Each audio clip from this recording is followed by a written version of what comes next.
Welcome back, everyone. We're diving into a real literary mystery this time. Hmm. We're going way back to Elizabethan England and the figure at the heart of it all. Well, he goes by the name Richard Niccols, and he's got some pretty fascinating ties to uh, one of the biggest works of that era, A Mirror for Magistrates. A Mirror for Magistrates is basically this collection of stories told in verse, all about historical figures who took a tumble from grace. Yeah, it's almost like a warning to the leaders of that time. Yeah. A reminder that power can be fleeting, that kind of thing. Right, exactly. Full of cautionary tales about ambition and fate and all that. And here's what makes this deep dive so interesting. This mirror was a collaborative project, evolved over decades with contributions from some pretty big names. Oh, yeah, some seriously major figures in Elizabethan literature. Even Shakespeare himself. Yeah. But today, we're focusing on the 1610 edition, and in particular, the work of its final editor. That's where Richard Niccols comes in. Ah, Richard Niccols, the man shrouded in mystery. That's an understatement. I mean, we know next to nothing about this guy. Uh-huh. It's true. His biography is basically a blank page. Beyond his writings, his life is a complete enigma. So the big question is, was he just some unknown poet who happened to work on this massive literary project? Mm-hmm. Or could Richard Niccols be a pseudonym? A pen name for someone a lot more famous? Now, that's a question that has scholars scratching their heads. Could Richard Niccols be a mask for someone we already know, someone hiding their true identity? Right. It's a real head-scratcher. And to make things even more intriguing, let's look at what Niccols actually contributed to this Mirror for Magistrates. He had a whole new section to it, called A Winter Night's Vision. It features poems about figures like Edward II and, of course, Richard III. Oh, yes. The Richard III connection is particularly interesting. What's really fascinating is how similar his portrayal of Richard III is to Shakespeare's version. It's so close that you got to wonder, was this just influence or is there something more going on here? It really makes you think, doesn't it? Was it mere influence or a deeper connection? It's a question that fuels the mystery. And, A Winter Night's Vision is just the tip of the iceberg. Nichols also wrote Epicedium. It's essentially a funeral poem, and it seems to reference a whole bunch of Shakespeare's contemporaries. Really? Like who? Well, M. McShane mentions the poet Michael Drayton by name. And then there's the Cuckoo. That one's a bit more allegorical. And let's not forget Three Sisters' Tears, a lament for Prince Henry's death. Some of the verses in that one get really personal, almost like a first-hand account. Okay, I'm sensing a pattern here. All these connections to Shakespeare and his circle. It's getting hard to ignore. It does make you wonder, doesn't it? It really does. And there's one work in particular that I'm really curious to hear more about. The one that's really sent scholars down a rabbit hole, Sir Thomas Overbury's Vision. Ah, yes. Sir Thomas Overbury's Vision. We can't talk about that poem without mentioning the real-life scandal behind it, the Overbury affair. Okay, give me the rundown. Refresh my memory on this whole affair. Right. So Thomas Overbury was this prominent figure who was, he ended up being murdered, and the public was completely captivated by the case. It was a huge scandal. So Nichols tapped into that public fascination, I guess. Exactly. He wrote this poem, Sir Thomas Overbury's Vision, and it falls into this genre called the ghost complaint. Okay, hold on. Ghost complaint. Break that down for me. What exactly is that? So imagine a poem narrated by a ghost. They've come back from the grave to, air their grievances, often revealing secrets or complaining about injustices. It was a pretty popular genre back then. It's like tapping into people's fascination with the afterlife and unsolved mysteries. Makes sense. Exactly. So in Sir Thomas Overbury's Vision, Nichols gives us Overbury's ghost. Speaking from beyond the grave, he's telling his side of the story. Right. I'm following you. But here's where it gets really interesting. Some scholars believe that Nichols isn't just using Overbury's ghost to tell the story of the murder. They think he might be using the poem to express his own perceived injustices, maybe even hinting at a hidden identity of his own. Whoa. Hold on a second. You're saying Nichols might be using this ghost story to talk about himself. That's pretty clever. It's a theory that's gained some traction. There's one line in the poem that's particularly intriguing. The ghost talks about being blasted by the breath of foul defame. Ooh, yeah. That does sound like someone trying to protect their reputation, doesn't it? Like they're worried about their name being tarnished. Right. And when you consider this poem alongside Nichols' other works, things get even more interesting. He also wrote London's Artillery. It's a poem full of patriotic themes, but it also seems to include these personal confessions about the author's struggles and his desire for recognition. Okay, now I'm really intrigued. It's almost like he's using these historical figures, these stories, as a way to talk about his own life, like a secret code or something. I'm hooked. We've got concealed identities, hidden meanings, and links to Shakespeare popping up everywhere. This is like a literary conspiracy in the making. It really is like we're piecing together a giant puzzle, and all these clues keep leading back to Shakespeare. Hmm? Why would someone, especially a successful writer like Shakespeare, want to hide behind a different name? That's the million-dollar question, isn't it? Hmm. You're already a literary rock star. Why all the secrecy? Well, there are a few theories floating around about why writers might use pseudonyms, especially back then. You got to remember, the Elizabethan era was not exactly known for its, freedom of speech. Right. Certain views could land you in hot water, especially if they challenge the people in power. Exactly. So a pseudonym could be a way to protect yourself, a shield to explore some risky topics without facing the consequences. It's like a way to test the waters with some bolder ideas without putting your own name on the line. Precisely. A secret identity for a writer.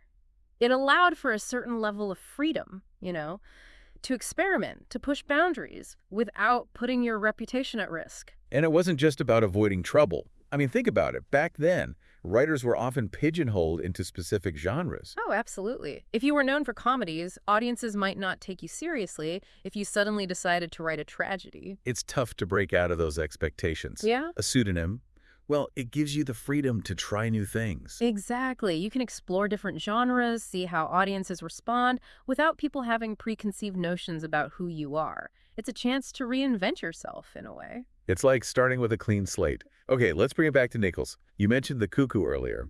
What's the Shakespearean connection there? The cuckoo is interesting because it's an allegory, right? It has this hidden meaning woven into the story. And the cuckoo bird itself, well, in literature, it often symbolized deceit or betrayal. Right, like a symbol of trickery. Exactly. And remember, we've been talking about this theme of concealed identity. Well, some scholars suggest that the cuckoo in this poem could represent Nichols himself, or more accurately, the person hiding behind that name. Okay, I see where you're going with this. But is there anything in the poem itself that supports this idea, like any direct clues? There's a rather curious Latin phrase in the subtitle.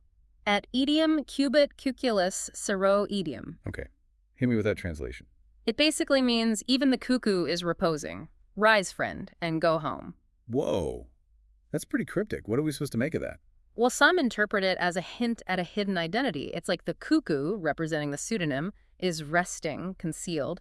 And meanwhile, someone else, maybe the real author, is being urged to step forward to reveal themselves. That's like a coded message.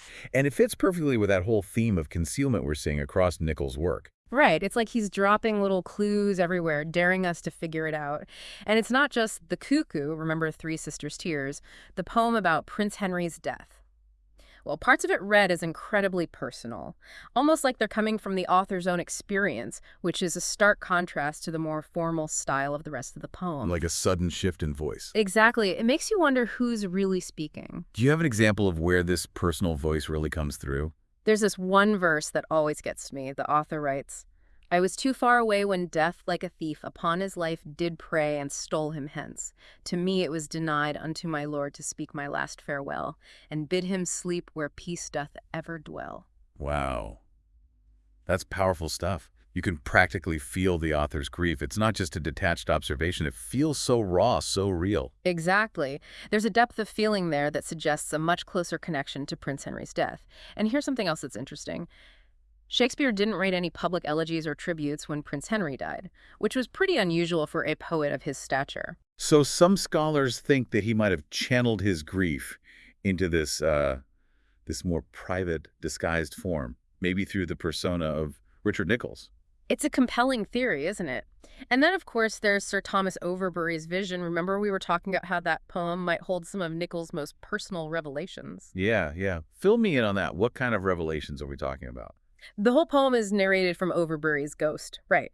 But what's fascinating is how the ghost's experiences often mirror what someone like Shakespeare might have been going through, especially if you consider the possibility that he was leading a double life, dealing with all the pressures of fame. So you're saying that the ghost story is actually Shakespeare's story in disguise? It's an interpretation that makes you think. For instance, the ghost talks about having deeper knowledge and being bewitched to blow that vain blast on the trump of fame.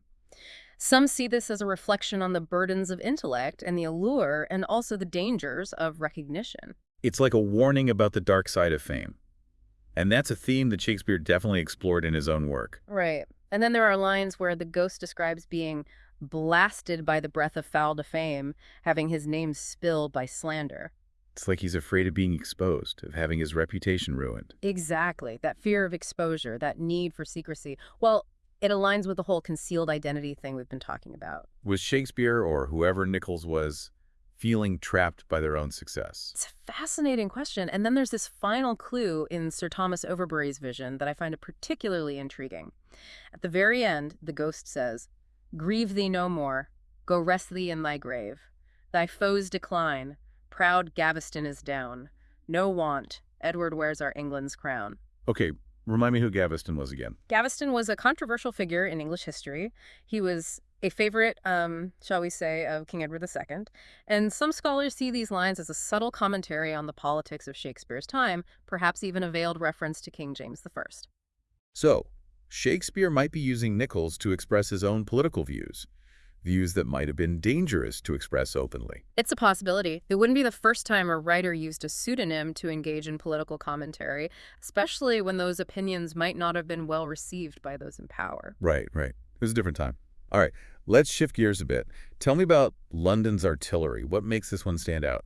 London's artillery is, well, it's unique. It's this patriotic celebration of London's military might, but it also includes some very personal confessions, like straight from the author's heart. Confessions. Okay, now I'm really curious. What kind of confessions are we talking about? Well, there's this one stanza where the author laments that others ill using their dramatic pens to grace the stage and promise pleasing scenes with the sweet honey of their golden style, feed others fat and starve themselves the while. Ooh, there's some bitterness there. Like someone feels they're being overlooked, maybe even a little resentful. Exactly. And later the author talks about how his muse was not inspired with a fury to flatter her native London. It's almost like a rejection of the expected patriotic fervor, perhaps hinting at some disillusionment with the whole thing. So even in a poem celebrating London, it seems like Nichols, or whoever he was, is wrestling with some personal demons. It's like he can't fully hide his true feelings, even when he's trying to write something patriotic. And, Shakespeare, he had a complex relationship with the theater. Yeah, even with all his success, there were bound to be challenges, rivalries, and frustrations. Exactly. So could these lines in London's artillery be Shakespeare's own veiled complaints about the realities of life in the theater world? Maybe even a glimpse into his own struggles. It's definitely a possibility. And it adds another layer to this whole mystery. It's like we're uncovering a hidden layer beneath the surface of these poems, a glimpse into the real person behind the mask. We've uncovered some pretty compelling connections between Richard Niccols and William Shakespeare, but I feel like we're just scratching the surface here. There's still so much we don't know. It's true, and London's artillery is a great example of that. It really throws a wrench into the works. At the very end of this poem, the author writes, "I, with the help of a pen name, will comment this narrative as the true mirror of my London's fame." Wait, did he just say pen name Will? That's not even subtle. It's like he's practically shouting Shakespeare's name from the rooftops. It's a line that has sparked endless debate among scholars. Some believe it's a deliberate clue, a wink from the author hiding behind the mask, like they're saying, yep, it's me, Shakespeare, just playing around with words and identities. But why? Why go through all this trouble to hide his identity? If Shakespeare was already so successful, why not just take credit for these works? What was the point of all the secrecy and disguise? That's the million-dollar question, and there's no easy answer. Maybe Shakespeare felt restricted by his public image. Maybe he wanted to explore certain themes or ideas without risking his reputation. Right. Some topics might have been a little too controversial to tackle under his own name. Exactly. Or maybe he just enjoyed the freedom that came with writing under a different name. A chance to experiment, to express himself without the weight of expectations. It's like he's leading us on this literary treasure hunt, dropping clues along the way and challenging us to uncover his secret. And maybe that's the whole point. Maybe the real prize is the journey itself, the thrill of the chase, the quest to unravel the truth about one of the greatest literary minds of all time. So after all this digging, after all these fascinating clues, what can we say for sure about Richard Niccols? Was he just a talented but unknown poet? Or was he someone else entirely? Well, we can definitely say that he was an incredibly skilled writer. His work shows a deep understanding of history, politics, and the human condition. His poems are full of meaning. They offer us this unique window into Elizabethan England. But as for his true identity, that remains a mystery. It's impossible to ignore all the parallels. The shared themes, the similar writing styles, those little hints he drops throughout his work. It's almost like Shakespeare is daring us to see through the disguise, to recognize his voice even when it's hidden behind another name. And that's the beauty of literary mysteries like this. They invite us to question everything, to dig deeper, to look for those hidden connections that can change our understanding of the past. Who knows? Maybe one of our listeners will be the one to finally crack the code, to solve the mystery of Richard Niccols once and for all. Well, that's it for our deep dive into the world of Richard Niccols and the Mirror for Magistrates. A huge thank you to all our listeners for joining us on this journey of discovery. We've explored the life and work of this mysterious figure and uncovered some fascinating connections to William Shakespeare. But the mystery remains unsolved. Was Nichols simply a talented unknown poet, or was he a mask worn by the bard himself? The debate continues, and we encourage you to join the conversation. We'll be back soon with another deep dive into the world of literature and history. Until then, keep exploring, keep questioning, and keep those minds sharp.